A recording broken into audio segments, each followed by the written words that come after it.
قرآن مجید کا 34واں سورہ سورہ سبا۔ شروع نام سے اللہ کے جو بڑا مہربان نہایت رحم کرنے والا ہے۔ ساری تعریف اس اللہ کے لیے ہے جس کے اختیار میں آسمان اور زمین کی تمام چیزیں ہیں، اور اسی کے لیے آخرت میں بھی حمد ہے، اور وہی صاحب حکمت اور ہر بات کی خبر رکھنے والا ہے۔ وہ جانتا ہے کہ زمین میں کیا چیز داخل ہوتی ہے اور کیا چیز اس سے نکلتی ہے، اور کیا چیز آسمان سے نازل ہوتی ہے اور کیا اس میں بلند ہوتی ہے، اور وہ مہربان اور بخشنے والا ہے۔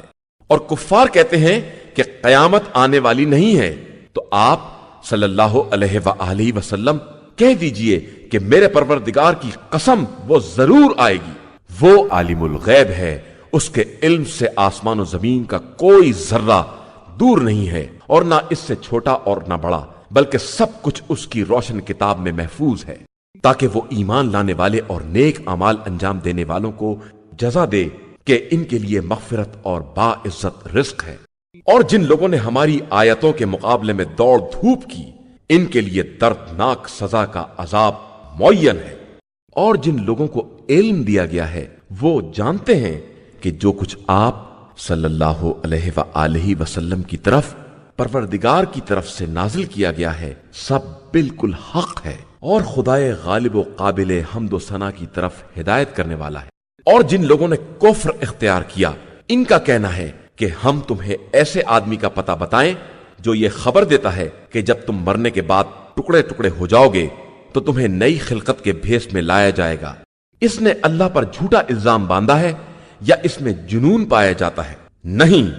بلکہ جو لوگ آخرت پر ایمان نہیں رکھتے وہ عذاب اور گمراہی میں مبتلا ہیں۔ کیا انہوں نے آسمان و زمین میں اپنے سامنے اور پس پشت کی چیزوں کو نہیں دیکھا ہے کہ ہم چاہیں تو انہیں زمین میں دھسا دیں یا ان کے اوپر آسمان کو ٹکڑے ٹکڑے کر کے گرا دیں؟ اس میں ہر رجوع کرنے والے بندے کے لیے قدرت کی نشانی پائی جاتی ہے۔ اور ہم نے داؤد کو یہ فضل عطا کیا کہ پہاڑوں تم ان کے ساتھ تسبیح پروردگار کیا کرو، اور پرندوں کو مسخر کر دیا اور لوہے کو نرم کر دیا کہ تم کشادہ اور مکمل زرہیں بناؤ، اور کڑیوں کے جوڑنے میں اندازے کا خیال رکھو، اور تم لوگ سب نیک عمل کرو کہ میں تم سب کے اعمال کا دیکھنے والا ہوں۔ اور ہم نے سلیمان کے ساتھ ہواؤں کو مسخر کر دیا کہ ان کی صبح کی رفتار 1 ماہ کی مسافت تھی، اور شام کی رفتار بھی 1 ماہ کے برابر تھی۔ اور ہم نے ان کے لیے تانبے کا چشمہ جاری کر دیا، اور جنات میں ایسے افراد بنا دیے جو خدا کی اجازت سے ان کے سامنے کام کرتے تھے، اور جس نے ہمارے حکم سے انحراف کیا ہم اسے آتش جہنم کا مزہ چکھائیں گے۔ یہ جنات سلیمان کے لیے جو وہ چاہتے تھے بنا دیتے تھے، جیسے محرابیں، تصویریں اور حوضوں کے برابر پیالے اور بڑی بڑی زمین میں گڑی ہوئی دیگیں۔ آل داؤد شکر ادا کرو، اور ہمارے بندوں میں شکر گزار بندے بہت کم ہیں۔ پھر جب ہم نے ان کی موت کا فیصلہ کر دیا تو ان کی موت کی خبر بھی جنات کو کسی نے نہ بتائی سوائے دیمک کے جو ان کے عصا کو کھا رہی تھی، اور وہ خاک پر گرے تو جنات کو معلوم ہوا کہ اگر وہ غیب کے جاننے والے ہوتے تو اس ذلیل کرنے والے عذاب میں مبتلا نہ رہتے۔ اور قوم سبا کے لیے ان کے وطن ہی میں ہماری نشانی تھی کہ دانے بائیں دونوں طرف باغات تھے۔ تم لوگ اپنے پروردگار کا دیا رزق کھاؤ اور اس کا شکر ادا کرو، تمہارے لیے پاکیزہ شہر اور بخشنے والا پروردگار ہے۔ مگر ان لوگوں نے انحراف کیا تو ہم نے ان پر بڑے زوروں کا سیلاب بھیج دیا، اور ان کے دونوں باغات کو ایسے 2 باغات میں تبدیل کر دیا جن کے پھل بے مزہ تھے، اور ان میں جھاؤ کے درخت اور کچھ بیریاں بھی تھیں۔ یہ ہم نے ان کی ناشکری کی سزا دی ہے، اور ہم ناشکروں کے علاوہ کس کو سزا دیتے ہیں؟ اور جب ہم نے ان کے اور ان بستیوں کے درمیان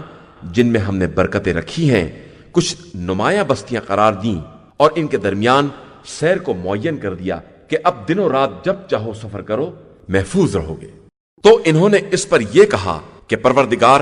ہمارے سفر دور دراز بنا دے، اور اس طرح اپنے نفس پر ظلم کیا تو ہم نے انہیں کہانی بنا کر چھوڑ دیا، اور انہیں ٹکڑے ٹکڑے کر دیا کہ یقیناً اس میں صبر و شکر کرنے والوں کے لیے بڑی نشانیاں پائی جاتی ہیں۔ اور ان پر ابلیس نے اپنے گمان کو سچا کر دکھایا تو مومنین کے ایک گروہ کو چھوڑ کر سب نے اس کا اتباع کر لیا، اور شیطان کو ان پر اختیار حاصل نہ ہوتا مگر ہم یہ جاننا چاہتے ہیں کہ کون آخرت پر ایمان رکھتا ہے اور کون اس کی طرف سے شک میں مبتلا ہے۔ اور آپ صلی اللہ علیہ وآلہ وسلم کا پروردگار ہر شے کا نگراں ہے۔ آپ صلی اللہ علیہ وآلہ وسلم کہہ دیجئے کہ تم لوگ انہیں پکارو جن کا اللہ کو چھوڑ کر تمہیں خیال تھا، تو دیکھو گے کہ یہ آسمان و زمین میں ایک ذرہ برابر اختیار نہیں رکھتے ہیں، اور نہ ان کا آسمان و زمین میں کوئی حصہ ہے، اور نہ ان میں سے کوئی ان لوگوں کا پشت پناہ ہے۔ اس کے یہاں کسی کی سفارش بھی کام آنے والی نہیں ہے مگر وہ جس کو وہ خود اجازت دے دے، یہاں تک کہ جب ان کے دلوں کی ہیبت دور کر دی جائے گی تو پوچھیں گے کہ تمہارے پروردگار نے کیا کہا ہے، تو وہ جواب دیں گے کہ جو کچھ کہا ہے حق کہا ہے، اور وہ بلند و بالا اور بزرگ و برتر ہے۔ آپ صلی اللہ علیہ وآلہ وسلم کہیے کہ تمہیں آسمان و زمین سے روزی کون دیتا ہے، اور پھر بتائیے کہ اللہ، اور کہیے کہ ہم یا تم ہدایت پر ہیں یا کھلی ہوئی گمراہی میں ہیں۔ انہیں بتائیے کہ ہم جو خطا کریں گے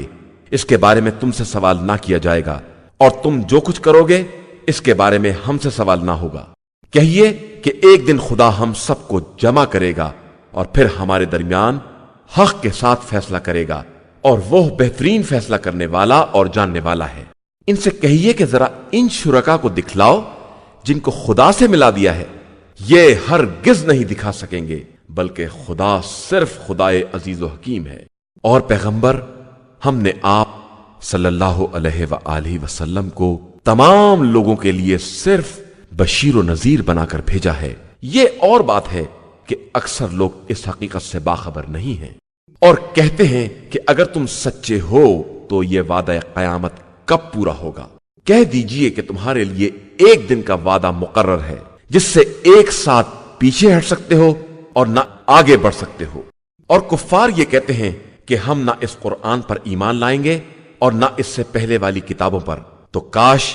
آپ صلی اللہ علیہ وآلہ وسلم دیکھتے جب ان ظالموں کو پروردگار کے حضور کھڑا کیا جائے گا اور ہر ایک بات کو دوسرے کی طرف پلٹائے گا، اور جن لوگوں کو کمزور سمجھ لیا گیا ہے وہ اونچے بن جانے والوں سے کہیں گے کہ اگر تم درمیان میں نہ آ گئے ہوتے تو ہم صاحب ایمان ہو گئے ہوتے۔ تو بڑے لوگ کمزور لوگوں سے کہیں گے کہ کیا ہم نے تمہیں ہدایت کے آنے کے بعد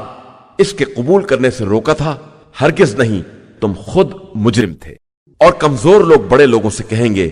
کہ یہ تمہاری دن رات کی مکاری کا اثر ہے، جب تم ہمیں حکم دیتے تھے کہ خدا کا انکار کریں اور اس کے لیے مثل قرار دیں، اور عذاب دیکھنے کے بعد یہ لوگ اپنے دل ہی دل میں شرمندہ بھی ہوں گے، اور ہم کفر اختیار کرنے والوں کی گردن میں طوق بھی ڈال دیں گے۔ کیا ان کو اس کے علاوہ کوئی بدلہ دیا جائے گا جو اعمال یہ کرتے رہے ہیں؟ اور ہم نے کسی بستی میں کوئی ڈرانے والا نہیں بھیجا مگر یہ کہ اس کے بڑے لوگوں نے یہ کہہ دیا کہ ہم تمہارے پیغام کا انکار کرنے والے ہیں، اور یہ بھی کہہ دیا کہ ہم اموال اور اولاد کے اعتبار سے تم سے بہتر ہیں اور ہم پر عذاب ہونے والا نہیں ہے۔ آپ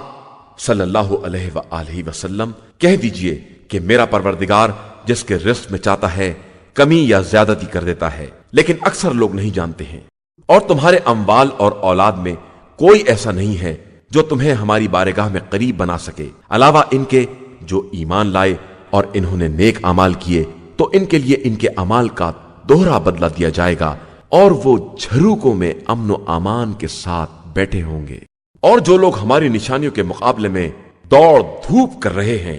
وہ جہنم کے عذاب میں جھونک دیے جائیں گے۔ بے شک ہمارا پروردگار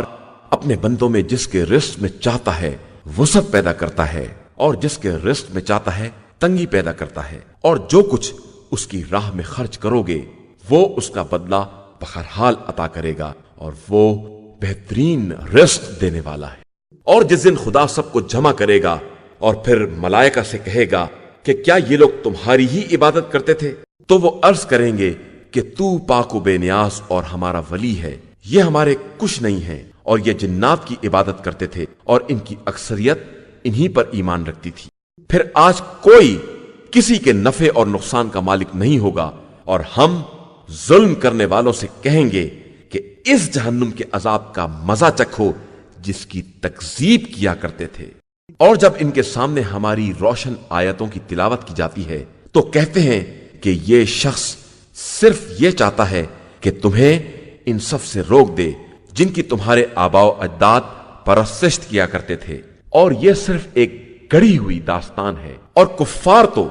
جب بھی ان کے سامنے حق آتا ہے یہی کہتے ہیں کہ یہ ایک کھلا ہوا جادو ہے،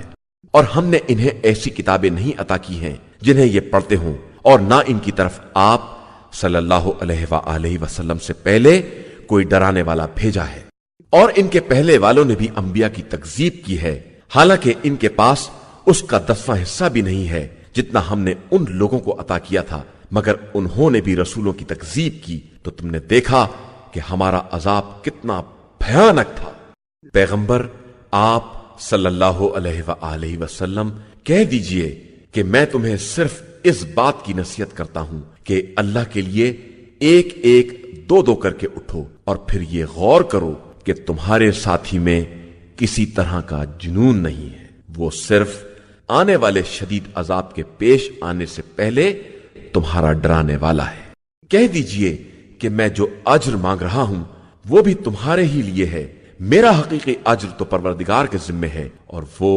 ہر شے کا گواہ ہے۔ کہہ دیجئے کہ میرا پروردگار حق کو برابر دل میں ڈالتا رہتا ہے، اور وہ برابر غیب کا جاننے والا ہے۔ آپ صلی اللہ علیہ وآلہ وسلم کہہ دیجئے کہ حق آ گیا ہے، اور باطل نہ کچھ ایجاد کر سکتا ہے اور نہ دوبارہ پلٹا سکتا ہے۔ کہہ دیجئے کہ میں اگر گمراہ ہوں گا تو اس کا اثر میرے ہی اوپر ہوگا، اور اگر ہدایت حاصل کر لوں گا تو یہ میرے رب کی وحی کا نتیجہ ہوگا، وہ سب کی سننے والا اور سب سے قریب تر ہے۔ اور کاش آپ دیکھتے کہ یہ گھبرائے ہوئے ہوں گے اور بچ نہ سکیں گے، اور بہت قریب سے پکڑ لیے جائیں گے، اور وہ کہیں گے کہ ہم ایمان لے آئے، حالانکہ اتنی دور دراز جگہ سے ایمان تک دسترس کہاں ممکن ہے۔ اور یہ پہلے انکار کر چکے ہیں اور از غیب باتیں بہت دور تک چلاتے رہے ہیں، اور اب تو ان کے اور ان چیزوں کے درمیان جن کی یہ خواہش رکھتے ہیں پردے حائل کر دیے گئے ہیں، جس طرح ان کے پہلے والوں کے ساتھ کیا گیا تھا کہ وہ لوگ بھی بڑے بے چین کرنے والے شک میں پڑے ہوئے تھے۔